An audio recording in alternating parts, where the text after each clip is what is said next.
We need to order some more Valentine cards, Norris. I mean, there's always a last-minute rush. The ones for wife. It's always men that's on last minute, isn't it? Oh, and get the ones with flowers on, and make sure there's no more than 4 lines to the verse, because nobody reads long poems.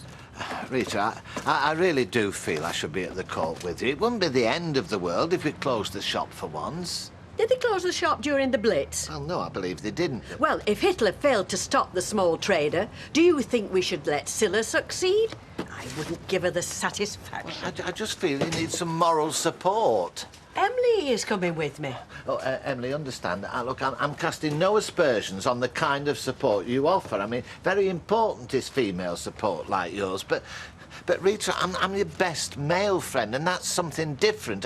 I really think I should be there by your side. Support me here, Norris. I need to know everything's normal. But that's the whole point. It's not, is it? I mean, well, you tell her, Emily. Well, I do for once, Norris. See the sense. Why? I don't understand this. Why? It baffles me every year. Why are there always less envelopes than cards? I always check when they arrive. Do people just come in and steal envelopes, leaving me with cards that I can't sell? Do they not think?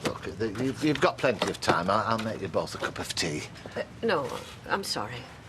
I'll make the tea. You just sort out that envelope crisis. Do I need to say anything? I don't think so, Norris. Not late, am I?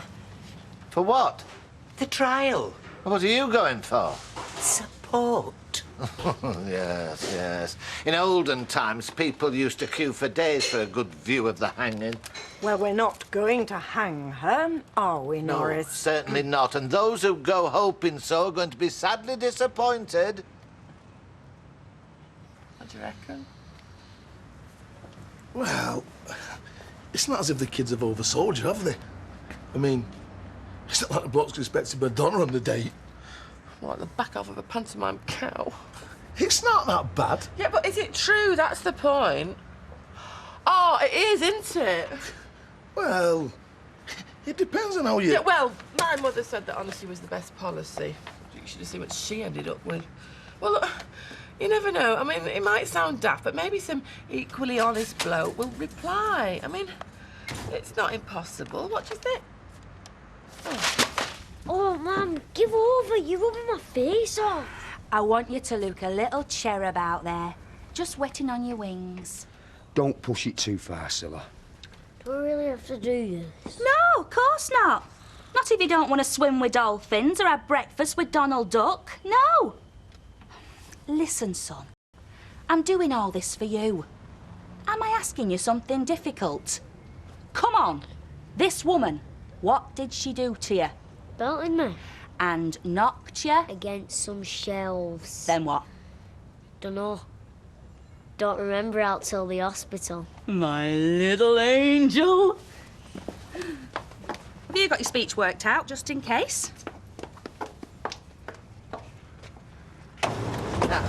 You will keep phoning, won't you? Keep me fully informed. Not a football match, Norris. There's no need for a running commentary. Oh, me bag. Me bag. Hiya. Is this the big day, then? Yeah, sure is. Never a dull moment round here, is there? Tell Mrs. Whitney anything you like. She won't remember anything bad tomorrow anyway. Just make sure she doesn't come trucking in, OK? No problem. Rita, love, I'm sorry. I had to get my girl sorted out. There's room for a little one, isn't there? Not a Sharabang out into Blackpool, you know. Rita, we're your friends. Oh, Audrey, I'm sorry, love. I'd be glad of your company. Yes, well, you're bound to be a bit... A bit what? Come on, get in quick. We haven't got all day. There's the woman who could have killed you. Oi, you! We're gonna make you pay. Oh, shut up, Scylla, and get in the car. Come on, Chesney, love. A woman like that, she can't win. Come on. Hey, what do you reckon, then? I reckon Les deserves her. No, he doesn't. Nobody does. What's going on? We're seeing Rita off. Right, well, come on, she doesn't need a big sender from us. Let's get back to work. Janice. Come on, Jack. Time to go and earn a bob or two. Come on, love. You finished for the day, Fizz? Oh, Norris. You still open? Yes, but for how long? Candice, hang on a sec. All right, Jace. You know, my mum's been ringing me at work every 5 minutes. I mean, she's dead set on meeting these blokes. So, any news on the advert? Well, I rang that special code number about 10 minutes ago. And? Nobody. Nobody? Oh, come on, Candice, I can't tell her that. I'll rip her apart. Well, maybe someone will ring up later, eh? Well, I did check with the woman that takes the adverts, and she said most people reply on the weekend. I mean, by Monday, everyone's in work, aren't they? So their minds are elsewhere. Yeah, well, my mum's in. Nobody. Oh, come on, what the hell am I going to tell her, Candice? I don't know. So, are you and your lovely lady going away for Valentine's? Nothing's definite, Bev. You know, we've all got to earn a living first, haven't we? Too much fuss made of it. I've known fellas thought red roses once a year entitled them to all sorts of privileges. Free bar? No, none of them were that daft. Sunita! Hiya. Wasn't expecting you back for a while yet.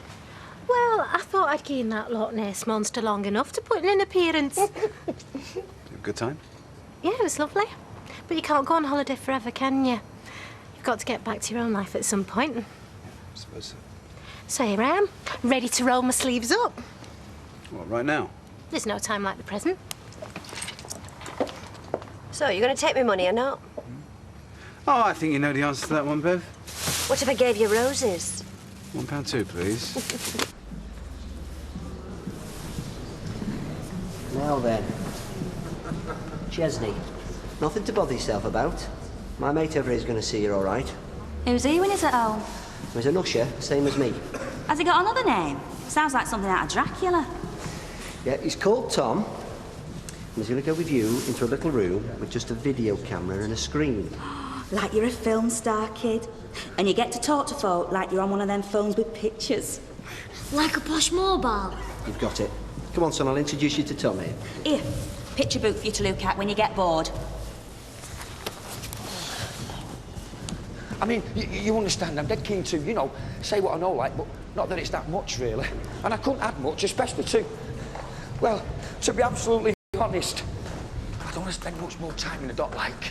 You wouldn't be in the dock, Mr. Battersby. You'd be in the witness box. That's what I meant. It's only like I've got a terrible stammer when I'm asked questions, and me up there could stretch the day out for hours, and these things cost a fortune anyway, don't they? Don't worry, Mr. Battersby. I'm not intending to call you.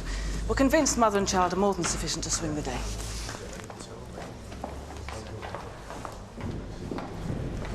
Tried everything I know, sweetheart. She doesn't want me. Shame. You're gonna have to trust me, Mum. I don't want to trust you. I want to make my own mind up. So what's this number? Well, each ad has its secret number, and only them who set it up know. And I'm not telling you. Why not? Because I'm vetting them for you.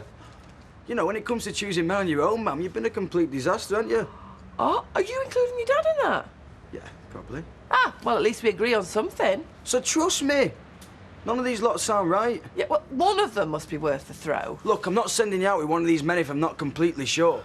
Right, we've got till dinner time, son. And then you pick the best of the bunch. And if not, I start working my way through the list. You feel clear about this? The one thing to remember at all costs, Mrs. Sullivan, is not to let them rile you. Whatever you hear, whatever you're asked, just stay calm. Make no accusations. Just stay exactly with what you know. Yes, but I know they're lying. The magistrates are quite capable of coming to that conclusion themselves. But they would regard a direct accusation against a 9-year-old child as completely unwarranted, especially in light of your admission of the first blow. Let's just stay with the fact you only cuffed him once. Let them attempt to justify what they claim happened beyond that. You understand? Yes. You'll be fine. Norris? Well, we really weren't doing any business, and it was a waste of time, me just standing about, and, well, I thought we'd save on electricity with the lights off, and I just thought I'd pop by. Thank you.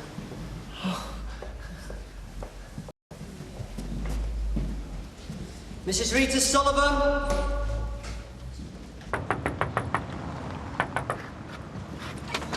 Jason, I'm halfway through a cut and setting now. You're gonna have to be quick. Yeah, well, it was your idea. Look, I need your help. I'm desperate.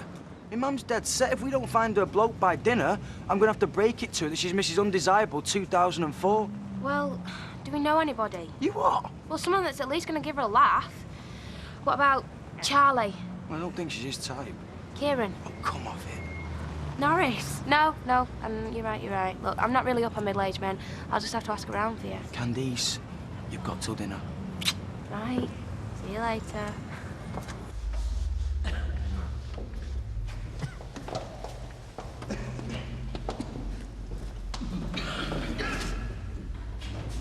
Hey, what are you doing? Well, I'm planning on sitting down. That cellar's seat there. Huh? I don't see her. You soon will, pal. And you and your friend Rita will wish you hadn't. No change there, then. All rise.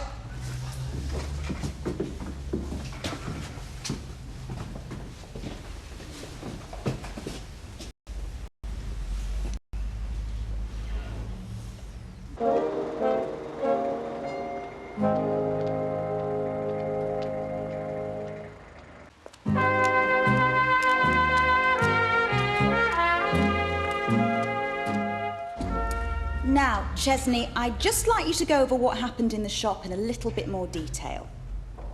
When Mrs. Sullivan touched you, she gave you a cuff, didn't she? She hit me. She hit me dead hard. It really hurt. And after that blow, you don't remember anything until you came to in the hospital? No. I want to be totally clear. After the cuff, you don't remember anything. No. So if you don't remember anything after the cuff, you can't possibly know that it was that cuff that forced you to trip and fall over. No. Thank you, Chesney. Now, let's move on to talk about what happened in the hospital. You say... No. No, just a sec. It's wrong, innit? I've got that bit wrong. What have you got wrong, Chesney? I do remember something else. And what would that be? The shelves. You remember banging yourself on the shelves, do you? Yeah. Thank you. Now, let's get back to when you woke up in the hospital. No, I remember her belting me. It were her what slammed me against the shelves. Thank you, Chesney. That will be all. Like I was saying, she's at her brother's. Here, love. Well, Ta, who are we talking about? Sonia. And he's a rugby league player. Oh, the thighs on them lads. I love them. Covered in mud. Hey, that's because you've never seen a clean one. Hey, don't malign rugby players. They're very strict on showers. Oh, yeah, that's where they sing them romantic songs, isn't it? I wouldn't like to comment on that. Keep to the point here. Come on. She reckons that if we form a five-a-side football team, he'll get us cut-price kit. I don't care what kit Sonia gets me. I'm not playing. Mind you, you could order me a scrum half any day. I'll bring me own sock. What is so funny, Janice? Not you, that's was you. Sorry, what did you say? No, love, no. Harry, you're just going to lean on that brush or actually put it to good use? I could think of a really good use for it. Behave or he'll have you. Come on. Well, I'd never say the lad were an angel. I've had to bring him up on my own, and he's a normal lad. Bit of a handful. I mean, they all are at that age, aren't they? Or they should be. Kicking a ball about, making a bit of noise. That's how he was, bless him. Now, since this happened, I don't recognise him. He's stuck in all day, scared to go out. Can't remember anything for 5 minutes, just sits watching telly. And how is your boy physically? Oh, it's really embarrassing, is this? I've got a 9-year-old who wets the bed. I thought I'd lived through all that. Thank you. Dear, it'll be all right, Emily. Miss Mirrison? No questions, sir.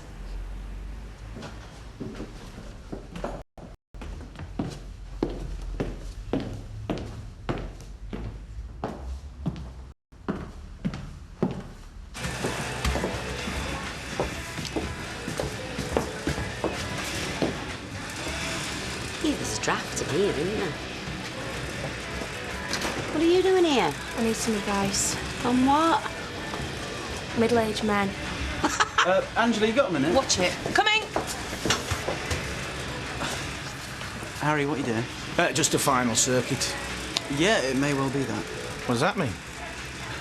Why is Candice hiding behind your back? She's not hiding. She's simply obscured from your vision. Nick? Candice. Oh, it's just like old times, is this? Jealous. Is this about business, Candice? Not exactly, no. Well, that's what I'm trying to run here. Even if your friends give you another impression. Yeah, I know that. Sorry. So what do you want? It was a personal matter she wanted to discuss with me. With you? Yeah. Can't it wait? It was an urgent matter. Harry, you know this is a health and safety issue. You're breaking the rules by unauthorised personnel. I could take that very seriously. I know. And are you? Just show your urgent matter off the premises, OK? I should have stuck up for Harry then, shouldn't I? He did the same for me. Oh, yeah, and then you could have kept each other company during the day. Better than working. Mrs. Sullivan, you own and run... Hey, you were brill, love. Fair brought water to me eyes. Shameful performance. Let's see if your boss is any better, shall we? I am. Mrs. Sullivan, can I ask you, how long have you run the cabin? Just over 30 years. And in all those 30 years, have you any idea how many children have passed through your doors? Oh, I couldn't possibly count. Thousands and thousands. And how have you felt towards them? They've been my best customers. Oh, I don't mean in pounds and pennies, obviously, but in the pleasure they've given me. And have you ever experienced problems like this before? No, never.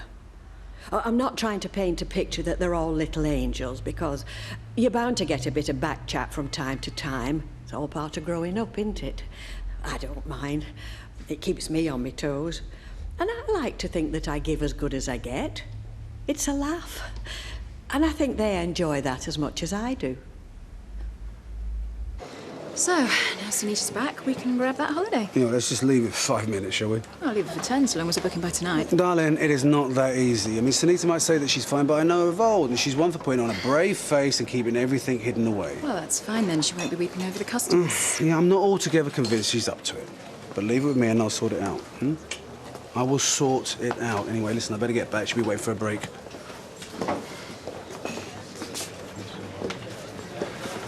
Oh, you're here. Oh, don't sound so thrilled. Look, Mum, I've not changed my mind. I'm dead certain none of these blokes are good enough for you. Well, that's what you've always thought. That's part of the problem, son. So why don't you just give me the list of names and numbers and let me take care of it in my own life for a bit, eh? Candice! On your feet, Eileen. What? We've got a date for you right now. What are you talking about? Look, I just got back to this guy and he sounds really, really nice. So come on, let's go because he's waiting for us. Are you bonkers? I can't go for me dinner. I mean, I'm not changed or anything. Well, that's the whole point. That's why it's now or never. He said he loved the honesty of your ad. He didn't want you to come with all the trimmings. He wanted you to come au naturel or whatever that means. He's not one of them nudists. I am not taking my clothes off on the first date unless he's Brad Pitt. Eileen, he's a really nice guy. Oh, I suppose so. Hey, can I put some lippy on, though? In the car. What car? Come on, Cinderella. Oh, this is crazy. Candice, what the hell is going on? I've never denied that. So we're quite clear, then. You admit to striking the boy. I gave him a little clip. That was all. And that was because I'd caught him in I didn't ask you what the justification for the blow was. There really is no justification for striking a minor. Unless, of course, you're claiming it was in self-defense. Are you? No, of course not. So you struck him. And the blow was of such an intensity that it hurtled the boy into a collision with some shelving. No, that's not what happened. After I'd clipped him, he ran off and he tripped and fell, banging his head on the shelves. I'm sorry, what are you saying? That the shelf incident was not a consequence of your blow? Yes. No. No, it wasn't. The boy just tripped and fell as he was running away. Are you implying that the boy has fabricated this whole tale? No, I don't know.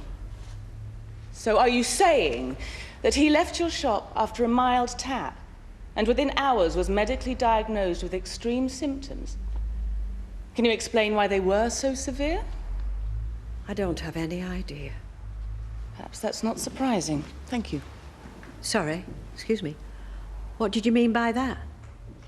That you cannot come up with an alternative explanation of how this boy received his injuries. Oh, yes, I can. Easily. It's all a pack of lies. Lies? What do you mean by that, Mrs. Sullivan? Are you suggesting that the mother and 9-year-old boy who you admit to having struck are not telling the truth about what happened? I am. No further questions. Thank you.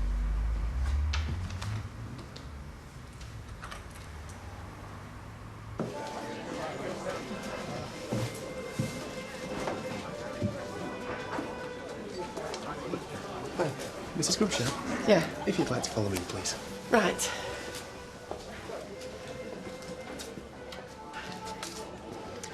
Welcome.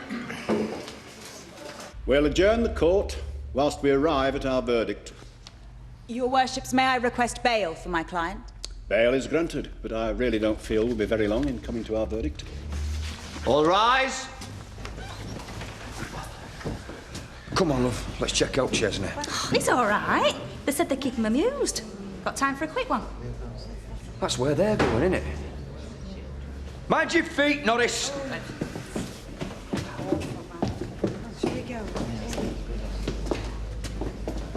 I suspect they're not going to be very long, but you don't have to stay here, Mrs. Sullivan. Just as long as you don't leave the building. I'll stay put. Entirely up to you. Excuse me. What do you think they'll decide? Impossible to say. How are you, Rita? Well, what do you think? I'm sure the magistrates can see exactly what's happening. Of course they can. They're used to picking out liars before they've even opened their mouths. And you just need to have one look at that mother and child to know. Are you really sure? Look, don't you worry. They're never going to believe the word of them against you. Never. Well, we'll know soon enough.